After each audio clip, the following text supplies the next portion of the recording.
గణేశాయ నమః. శ్రీ సరస్వత్యై నమః. శ్రీ గురుభ్యో నమః. భక్తులరా, వ్యాసప్రోక్త భాగవత మహాపురాణం యథాతథంగా చెప్పుకున్నాం. ప్రతి శ్లోకం దాని అర్థం. ఇందులో భాగంగా నిన్నటి వరకు మనం 8 స్కందాలు పూర్తి చేశాం. 9వ స్కందాన్ని కూడాను మనం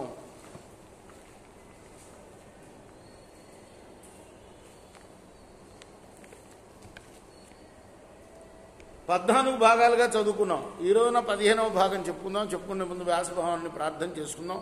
వ్యాసాయ విష్ణు రూపాయ వ్యాస రూపాయ విష్ణవే నమో వై బ్రహ్మణిదే వాసిష్ఠాయ నమో నమః. ఆంజనేయం మహావీరం బ్రహ్మ విష్ణు స్వాత్మకం తరుణార్క ప్రభంశాంతం ఆంజనేయం నమామ్యహం. సదా నింబవృక్షస్య మూలాధివాసాత్ సుధాశ్రావిణం తిక్తమప్యప్రియంతం తరుం కల్పవృక్షాదికం సాధయంతం నమామీశ్వరం సద్గురుం సాయినాథం. సమర్థ గురు సాయినాథ మహారాజ్ की जय.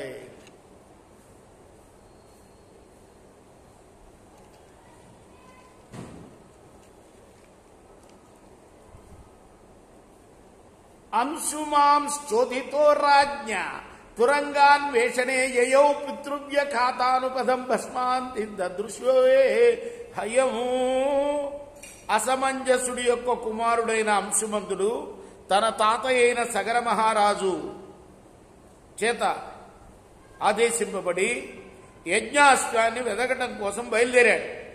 అతడు తన పినతండ్రులు తవ్విన మార్గాన్ని అనుసరిస్తూ వెళ్ళగా ఒక భస్మరాశి సమీపంలో అతనికి యజ్ఞాశ్వం కనపడింది అంశుమంతుడికి.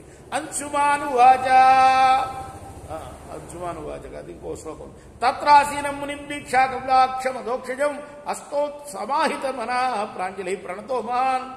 అక్కడ అతడు అవతార పురుషుడైన కపిల మహాముని చూశాడు. ఎక్కడ? ఆ గుర్రం కట్టేసిన పక్కన. అతడు సరళ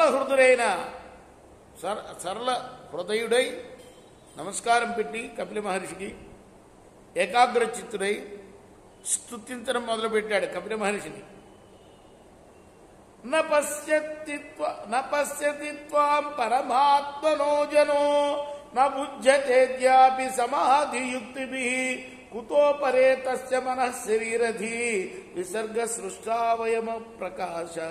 మహానుభవ, బ్రహ్మదేవుడు కూడా నిన్ను దర్శింపజాలడు. ఆ పరమేష్ఠి సమాధియుక్తుల చేత కూడా నేటికి నిన్ను తెలుసుకోనజాలకున్నాడు. ఇక మేమైతే ఆ బ్రహ్మదేవుడి యొక్క మనస్సు, శరీరము, బుద్ధి ద్వారా సృష్టింపబడ్డ వాళ్ళం, అజ్ఞానులం. అందువల్ల నిన్ను మేము తెలుసుకోలేము. కపిల మహర్షి కూడా నారాయణుడు అవతారం వింటారు కదా. కోసం బ్రహ్మ తెలుసుకోలేడు నిన్ను, పరమేశ్వరుడు తెలుసుకోలేదు. ఆ బ్రహ్మ సృష్టించిన మేమేం తెలుసుకుంటాం నిన్ను అని కపిల మహర్షిని స్తుతిస్తున్నాడు. ఎవరు? అంశుమంతుడు. ఏ దేహభాజస్త్రిగుణ ప్రధాన గుణాన్ విపశ్యచ్యుతవాతమస్య యన్మాయయో మోహిత చేతనస్తే చేతసస్తే విదుః స్వసస్తం నబహి ప్రకాశ. ఈ లోకంలో ఉన్న దేహదారులందరూ కూడా సత్వరజస్తమో గుణాలతో ఒప్పుచుండేవారే. వారు జాగ్రత్త స్వప్నావస్థల యందు కేవలం శబ్దాది గుణమయములైన పదార్థాలని, విషయాల్ని మాత్రమే చూడగలుగుతారు. సుషుప్తావస్థ యందు కేవలం అజ్ఞానులుగా మిగిలిపోతారు. ఎందుకంటే వారు నీ మాయ చేత మోహితులై బాహ్య వస్తువులనే తెలుసుకోగలుగుతారు, కానీ తమ హృదయాల యందు ఉన్న నిన్ను ఎరగజాలరు. కపిల మహాముని స్తుతిస్తున్నాడు అన్నమాట ఈ విధంగా. త్వామహం జ్ఞానఘనం స్వభావ ప్రజ్ఞస్త్వమాయా గుణ భేదమోహై సనందనాద్యై మునిభిర్విభావ్యం కథం విమూఢ పరిభావయామి. ప్రభో, నువ్వు జ్ఞానఘనుడవి, ఆనంద స్వరూపుడివి.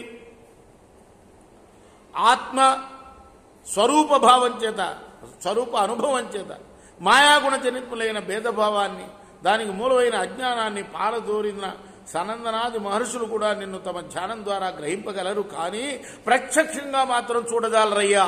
ఇక మాయామోహాలకు లోబడి మూడుడైన నేను నిన్నెట్లా తెలుసుకోగలను? ప్రశాంత మాయాగుణ కర్మలింగం అనామరూపం సదసద్విముక్తం జ్ఞానోపదేశాయ గృహీత దేహం నమామహే త్వాం పురుషం పురాణం త్వన్మాయారచితే లోకే వస్తు బుద్ధ్యా గృహాదిషు భ్రమంతి కామలోభేషాం మోహ విభ్రాంత చేస అజ్జన సర్వభూతాత్మం కామకర్మేంద్రియాస్య మోహపాశో దృఢశ్చిన్నో భగవంస్తత తవ దర్శనాత్. స్వామి,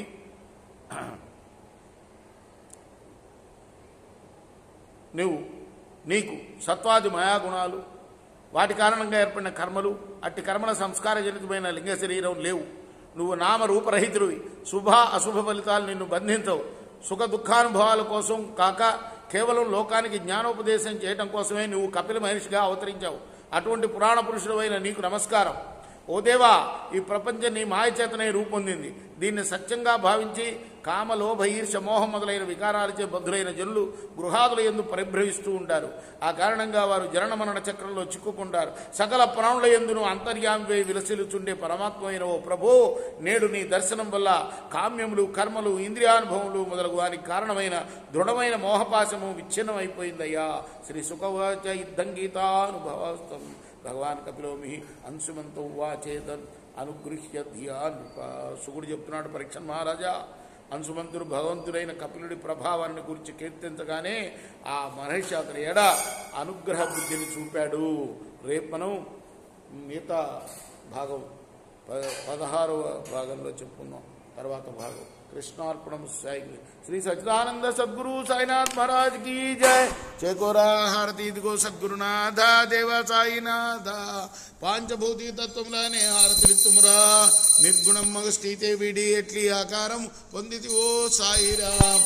సర్వము నుండి నీవే ఇంకను ఉంటివే తల్లివలే. రజోతమో సత్వము నుండి మాయటి జనించే బాబా, మాయటి జనించే ఆ మాయ నుండి వేరే మాయ తీరుగా వచ్చే. సప్త సాగరాలు నీకు క్రీడారంగములు బాబా, క్రీడారంగములు.